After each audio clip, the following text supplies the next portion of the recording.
welcome to the October Patreon exclusive video.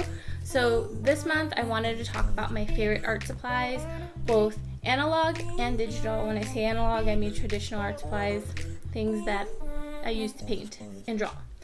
So the first set of items that I wanted to share, we're going to start with analog and then we'll jump into my digital setup. The first set of things that I want to share is basically notebooks. I have tons and tons of different sketchbooks that range from a little bit more expensive that you can get from an art store like Blick's to like simple tearaway sheets from the dollar store, and then prettier stylized more versions that you can get at places like Michael's, and then this one, I got this little mini one most recently. It's a Strathmore sketch, and it's like thicker paper so that I can sketch and try and like do mini watercolors so that I don't get so overwhelmed trying to fill like a big sheet of paper. So that is pretty much like the basis of the types of sketchbooks that I use. It doesn't matter. They could be expensive, they could be inexpensive. I tend to go for the inexpensive because I just want to doodle, sketch, put down ideas, and then I often will end up translating those ideas into digital format that I use for things like surface pattern design or graphic design, or like my illustrative kind of things. Then I want to get into some of the types of pens I use. So Micron is what I used in art school, but Microns are super expensive, but they last a long time. But I found a nice comp for them. They're actually the Artist Lofts pens. They're the illustration pens. You can grab them at Michael's, and they range in size. The three that I have are 0.08, 0.01, and a 0.005. So the 0.005 is the smallest, the 0.01 is the second smallest, and then I believe the 0.08 is the biggest. Yeah. So these are nice comps. They're not as expensive as Microns, but they're a good option. Then I like to use pencil a lot. I'm an eraser person. I have to, like, I know some people prefer sketching in pen and things like that. I cannot do that.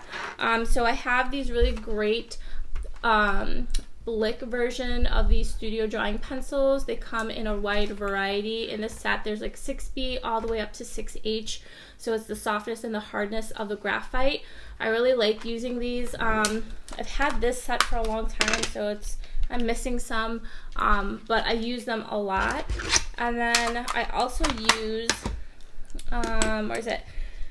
A Blackwing, a Palomino Blackwing. This is a really great soft pencil to use for shading and things like that. I just love it. It's the 602 Palomino Blackwing. I love the eraser on this one as well. And then for more technical work, I use either a mechanical pencil. This one is a Kuratoga, and then I have also a Staedtler Mars Technico, which is a really, really great pencil for light sketching. I like this one a lot. It's more of like it's another kind of technical pencil, and it's just, I don't know, it's just one of those that, you know, you find something that writes really nicely or you can use really well, and this is it for me. So often I'll pick this over these sometimes, just depending on what I'm doing. If I'm sketching and I just need fine detail, especially for like some of the floral work that I'll do with my surface pattern design, this is my go-to. I like to use a combo of both watercolor, colored pencils, and acrylics, which I'm not showing today because it's not like my go-to. My go-to is watercolor. So I have two sets that are Japanese watercolors that are by Kuretake that Dwight had gave me for my birthday a couple of years ago, and I really enjoy using these. The colors are beautiful. They come in these little individual sets. So this is just a little 6-piece one. It has like a metallic primary colors and then like a brown, and then this bigger one, it has 18 colors, and it's just a nice color set. Again, the pigments are beautiful. They spread nicely. It's kind of a mess because I was watercoloring with Sophia this weekend, and I was working on some concepts for some surface pattern design that I wanted to work on. So I really enjoy this. This is the Kuretake 18-piece watercolor set. I think he probably got these on Amazon. I'm not sure. If I can find some links, I'll include them in the write-up. But yeah, I really like this set. And then I also have just like some cheapy watercolors that are just fun to play around with. These are from my kids' like art set that I got them, but they don't always use it, so I end up taking things and using them from time to time. I just like the fact that there's so many colors. It's a little bit chalkier of a watercolor set. But yeah, and then when it comes to stuff like my gouache or the acrylics, of course I have, these are a mess because I was using them a couple weeks ago and I wanted to keep the colors, so I have them wrapped in saran, but just little mini like palettes, and these are just plastic. These come in a set of like, I don't know, I think I got a set of like 10 of these, and I got them from the dollar store, so a really great buy, really inexpensive and very useful. And then just some basic brushes. For my finer type brushes, I use the Low & Cornell as well as the Royal and Langnickel. Oh, this is synthetic fiber hair, so they're synthetic brushes. They just have really nice, just a nice length. They're very fine tipped, even though they look pretty long. I enjoy using these a lot for just simple watercolors. They blend really nicely. They keep their shape really well as long as you take care of them. And then I just have some cheap ones that I grabbed from Amazon. These came in a pack of like 20, and these are my two favorites from the pack. This is more like I want to say it's like a number 2, and then this big one, this nice big one, is a number 10, and the brand is just Grace Art Practice. I like to use just a combination of thicker and thinner brushes for my watercolors so that I can get a nice variety of strokes. And then really quickly, I want to get into what I use for my digital art. So like I said, I am both a traditional and a digital artist. A lot of my stuff starts handmade, drawn, scan it into the computer, or take a picture with it on my phone, and then I digitize it either on my computer or on my iPad. Usually I go for the iPad. So for my digital setup, I have the older version of the iPad Pro. It's a 10.5 inch. I thought about going bigger, but I wanted portability, so that's why I ended up getting the smaller one. But yeah, so I got this one. It's a 64 gigabyte capacity, and it has the most recent software update on it. I haven't had any issues, and what I use mostly for this, though, I have 3 software programs that I utilize. Procreate, so that's for like my sketches and things like that, and then I utilize Affinity Designer and Affinity Photo on this. This is really great for my surface pattern design work, or building like digital stickers and things like that, or the concepts for the actual physical stickers, and then I can just directly upload them from here onto Cricut Design Space and cut them. So this is what I use for like a majority of my digital work.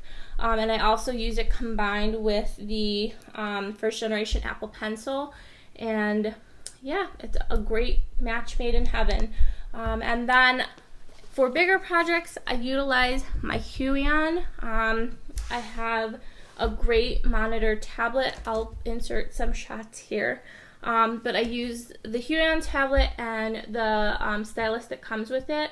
And I often will use either Affinity Photo for traditional sketching, or Affinity Designer for more vector-based sketching. And last but not least, because I'm often trying to color match concepts between like what I'm doing in watercolor, what I'm trying to create on screen, and then I print those out for products, and I want to make sure that my color is on point. So my go-to, and this is not so much an art supply as it is a reference and a resource guide, and I use the Pantone guides. I've had these for quite a few years now. They're a great product. If you are working in fashion and you're designing textiles for fabric, I haven't bought that. I've found an option online where I'm able to color match online without having to buy the fabric one because it's quite expensive. But a lot of my stuff ends up being printed either uncoated or coated paper anyways, so I just have to go with the traditional formula guide.